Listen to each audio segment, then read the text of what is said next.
सातारा जिल्ह्यातील फलटणमध्ये एका महिला डॉक्टरने शुक्रवारी गळफास घेऊन आत्महत्या केली। आत्महत्या करण्यापूर्वी त्यांनी आपल्या तळहातावर पेनाने सुसाईड नोट लिहिली होती। यात त्यांनी आत्महत्येचं कारण नमूद केलं होतं। फलटण पोलीस ठाण्याचे पीएसआय गोपाल बदने आणि प्रशांत बनकर हे आपल्या मृत्यूस कारणीभूत असल्याचा आरोप त्यांनी केलाय। या घटनेनंतर दोन्ही आरोपी फरार झाले होते।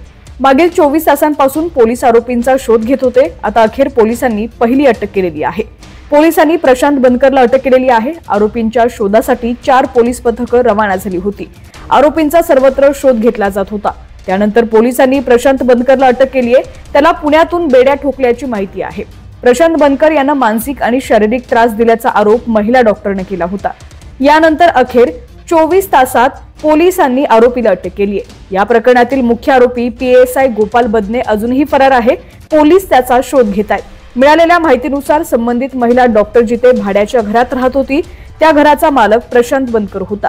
मागील काही दिवसात त्याने महिला डॉक्टरचा मानसिक आणि शारीरिक छळ केल्याचा आरोप आहे। मिळालेल्या माहितीनुसार फलटणमधील महिला डॉक्टरने आत्महत्या केल्याची माहिती समोर आल्यापासून प्रशांत बनकर फरार झाला होता। तो थेट पुण्यात आला। इथं तो एका मित्राच्या फार्म हाऊसवर लपून बसला होता। मागील काही तासांपासून तो इथेच मुक्कामी होता। मात्र पोलिसांना याबाबत गुप्त माहिती मिळाल्यानंतर पोलिसांनी पहाटे 4 वाजता संबंधित फार्म हाऊसवर छापेमारी केली। यावेळी तिथं प्रशांत बनकर पोलिसांना आढळला।